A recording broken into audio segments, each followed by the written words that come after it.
নমস্কাৰ the point of ভিউৰ আৰু এটা ভিডিঅ'লৈ আপোনালোক সকলোকে স্বাগতম জনাইছোঁ। আশা কৰোঁ আপোনালোকে মোৰ প্ৰথম ভিডিঅ'টো ভাল পাইছে। মোৰ প্ৰথম ভিডিঅ' যিহেতু মোৰ বিষয়বস্তু আৰু উপস্থাপনৰ ক্ষেত্ৰত আপোনালোকৰ কিছু কনচিডাৰেশ্যন আৰু একচেপ্টেঞ্চ আশা কৰিছোঁ। মোৰ পৰৱৰ্তী ভিডিঅ'সমূহ আৰু উন্নত তথা নিখুঁত কৰি তোলাৰ বাবে আপোনালোকৰ পৰামৰ্শ আৰু ফিডবেক মোৰ কমেণ্ট বক্সত জনাবলৈ অনুৰোধ জনালোঁ। মই মোৰ ভিডিঅ'ৰ কণ্টেণ্ট নিজে লিখোঁ আৰু ফেক্টছবিলাক সঠিককৈ ৰাখিবলৈ চেষ্টা কৰোঁ। মই মোৰ পৰৱৰ্তী ভিডিঅ'সমূহত আপোনালোকক আৰু উন্নত উপস্থাপন দিবলৈ চেষ্টা কৰিম। গতিকে মোৰ ভিডিঅ'ছবিলাক লাইক আৰু শ্বেয়াৰ কৰি মোক উৎসাহিত কৰক আৰু অনুগ্ৰহ কৰি চেনেলটো ছাবস্ক্ৰাইব কৰাৰ লগতে বেল আইকনটো প্ৰেছ কৰি দিব।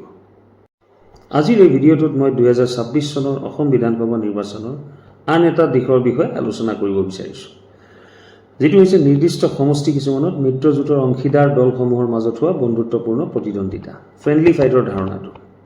মোৰ পূৰ্বৰ ভিডিঅ'টোৰ শেষত মই এই বিষয়ে আপোনালোকক কৈছিলোঁ। যদি আপোনালোকে চোৱা নাই তেন্তে অনুগ্ৰহ কৰি এবাৰ চাই ল'ব। নিৰ্বাচনত ফ্ৰেণ্ডলি কণ্টেষ্ট, এই ধাৰণাটো আচলতে কি? এইটো কোনো ধৰণৰ চেৰিটি ক্ৰিকেট মেচ নহয়। নিৰ্বাচন হ'ল এটা অতি গুৰুত্বপূৰ্ণ তথা ছিৰিয়াছ বিষয়। তেন্তে একেটা মিত্ৰজোঁটৰ অন্তৰ্ভুক্ত ৰাজনৈতিক দলসমূহে কিয় কিছুমান ঠাইত বন্ধুত্বপূৰ্ণ যুঁজত অৱতীৰ্ণ হয়? ইয়াৰ দৰকাৰ কি আৰু ইয়াৰ ভাল বেয়া দিশসমূহ কি কি? আৰু আটাইতকৈ গুৰুত্বপূৰ্ণ কথাটো হ'ল যিবোৰ সমষ্টিত এনে ধৰণৰ ধাৰণা প্ৰয়োগ কৰা হয় তাৰ নিৰ্বাচনী ফলাফলত ইয়াৰ প্ৰভাৱ কি হয়। আহক এই বিষয়টো আলোচনা কৰোঁ আৰু ইয়াৰ ৰহস্য ফাদিল কৰোঁ। ভিডিঅ'টো শেষলৈকে চাব। এই 2026 চনৰ অসম বিধানসভা নিৰ্বাচনত কিছুমান সমষ্টিত বন্ধুত্বপূৰ্ণ প্ৰতিদ্বন্দ্বিতা দেখা গৈছে, য'ত মিত্ৰজোঁটৰ অংশীদাৰ দলসমূহে টেকনিকেলি মিত্ৰতা ভংগ নকৰাকৈয়ে নিজৰ স্থানীয় শক্তি দেখাবলৈ বা জুখিবলৈ ইজনে সিজনৰ বিৰুদ্ধে প্ৰাৰ্থী থিয় কৰাইছে। কিন্তু মোৰ বিশ্লেষণৰ বাবে মই সকলোবোৰৰ ভিতৰত শিৱসাগৰ সমষ্টিটোক বাছি লৈছোঁ, কাৰণ এই বন্ধুত্বপূৰ্ণ প্ৰতিদ্বন্দ্বিতাৰ ধাৰণাটোৰ ক্ষেত্ৰত শিৱসাগৰ হৈছে এটা বেষ্ট উদাহৰণ। অখিল গগৈ জিকিবনে? ফলাফলত এই বন্ধুত্বপূৰ্ণ প্ৰতিযোগিতাৰ প্ৰভাৱ ভৱিষ্যতে ৰাজনীতিক দলসমূহৰ বাবে এটা কেছ ষ্টাডি হৈ ৰ'ব নেকি? এই বন্ধুত্বপূৰ্ণ প্ৰতিদ্বন্দ্বিতা প্ৰায়ে এক কৌশলগত পদক্ষেপ, যাতে চৰকাৰ বিৰোধী জনমত বা স্থানীয় আৱেগ সম্পূৰ্ণৰূপে আন কোনো ৰাজনৈতিক প্ৰতিপক্ষৰ হাতলৈ যোৱাৰ পৰিৱৰ্তে মিত্ৰজোঁটৰ ভোট বেংকৰ ভিতৰতে থাকে। শিৱসাগৰৰ ক্ষেত্ৰত কথাটো তেনেকুৱাই নে ইয়াৰ আঁৰত কিবা গভীৰ ৰাজনীতি আছে, সেই এক চৰ্চাৰ বিষয় হ'ব।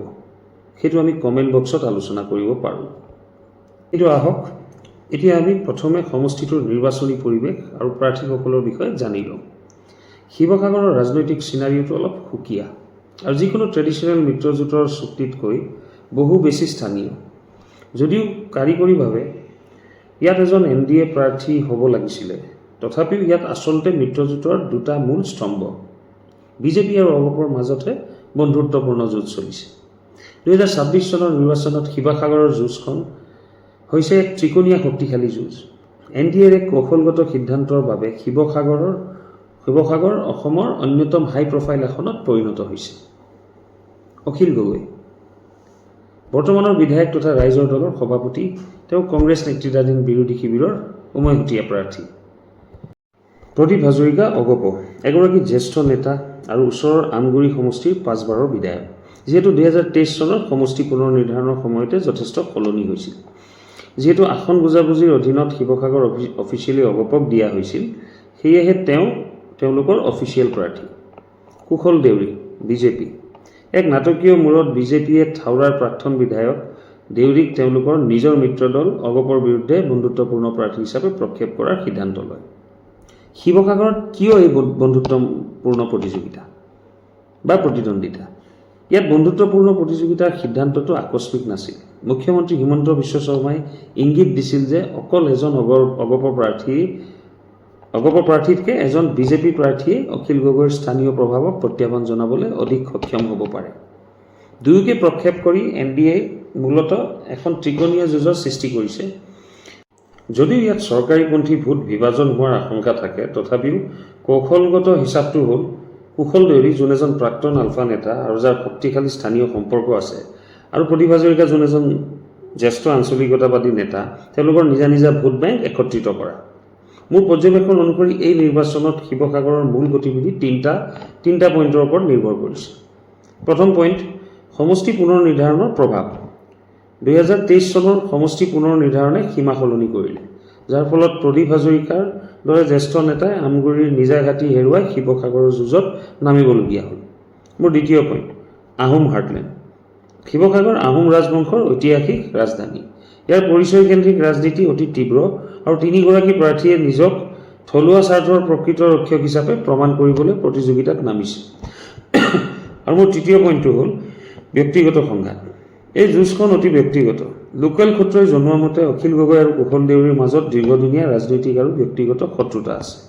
গগৈয়ে প্ৰায় দেউৰীৰ অতীতক সমালোচনা কৰে, আনহাতে দেউৰীয়ে গগৈৰ ৰাজনৈতিক জীৱন অন্ত পেলোৱাৰ সংকল্প লৈছে। চমুকে ক'বলৈ গ'লে শিৱসাগৰ কেৱল এটা স্বাভাৱিক নিৰ্বাচন নহয়, এয়া বিজেপিৰ সাংগঠনিক শক্তি বা অগপৰ আঞ্চলিক ভেটিয়ে এজন প্ৰধান বিৰোধী নেতাক ক্ষমতাচ্যুত কৰিব পাৰে নে নাই তাৰ এক পৰীক্ষা। কিন্তু বাস্তৱ পৰিস্থিতিৰ ওপৰত ভিত্তি কৰি মোৰ বিশ্লেষণ হ'ল যে মিত্ৰজোঁটৰ মাজৰ এই বন্ধুত্বপূৰ্ণ প্ৰতিদ্বন্দ্বিতাৰ বাবে ভোট বিভাজন হ'লে ওপৰত উল্লেখ কৰাৰ নিচিনাকৈ চৰকাৰ বিৰোধী কাৰক এণ্টি ইনকামবেঞ্চি থকা সত্ত্বেও ইয়াৰ লাভ অখিল গগৈয়ে পাব পাৰে। যদি 4 মে'ত অখিল গগৈৰ মুখত শেষ হাঁহি বিৰিঙে, তেন্তে ভৱিষ্যতৰ নিৰ্বাচনত ৰাজনৈতিক দলসমূহৰ বাবে বন্ধুত্বপূৰ্ণ প্ৰতিদ্বন্দ্বিতাৰ ধাৰণাটো সিমান এটা গ' টু ষ্ট্ৰেটেজি হৈ নাথাকিব। কিন্তু যদি মিত্ৰজোঁটৰ অংশীদাৰ কুশল দেউৰী বা প্ৰদীপ হাজৰিকাৰ ভিতৰত কোনোবা এজন জয়ী হয়, তেন্তে আমি পতিয়ন যাম যে তেওঁলোকৰ কোনোবা এজন অখিল গগৈৰ ভোট কাটিবলৈ সফল হ'ল আৰু হিমন্ত বিশ্ব শৰ্মাৰ মাষ্টাৰ ষ্ট্ৰ'ক কামত আহিল। অৱশ্যে স্থানীয় সূত্ৰৰ মতে এইবাৰ অখিল গগৈৰ পৰিস্থিতি 2001 চনৰ দৰে নহয়। এইবাৰ তেওঁ এক প্ৰত্যাহ্বানমূলক পৰিস্থিতিৰ সন্মুখীন হৈছে আৰু তেওঁৰ বিজয় ইমান সহজ নহ'ব। আজিৰ বাবে ইমানেই। যদি আপোনালোকৰ আন কোনো গুৰুত্বপূৰ্ণ ফ্ৰেণ্ডলি ফাইট হোৱা সমষ্টিৰ বিষয়ে কিবা পৰামৰ্শ আছে, তেন্তে অনুগ্ৰহ কৰি মোৰ কমেণ্ট বক্সত জনাব। যদি আপুনি মোৰ বিশ্লেষণটো ইণ্টাৰেষ্টিং পাইছে আৰু মোৰ ভিডিঅ'টো ফেক্চুৱেল বুলি ভাবে, তেন্তে অনুগ্ৰহ কৰি লাইক আৰু শ্বেয়াৰ কৰিব। পৰৱৰ্তী ভিডিঅ'ত পুনৰ লগ পাম। তেতিয়ালৈকে বিদায় মাগিছোঁ। আপোনালোকৰ নিজৰ আৰু এনভাইৰনমেণ্টৰ যত্ন ল'ব। যিমান পাৰে গছপুলি ৰোপণ কৰিব। মই ৰাজ, ভিডিঅ'টো শেষলৈকে চোৱাৰ বাবে আপোনালোকক ধন্যবাদ জনাইছোঁ আৰু অনুগ্ৰহ কৰি মোৰ channel the point of view subscribe কৰিব। নমস্কাৰ।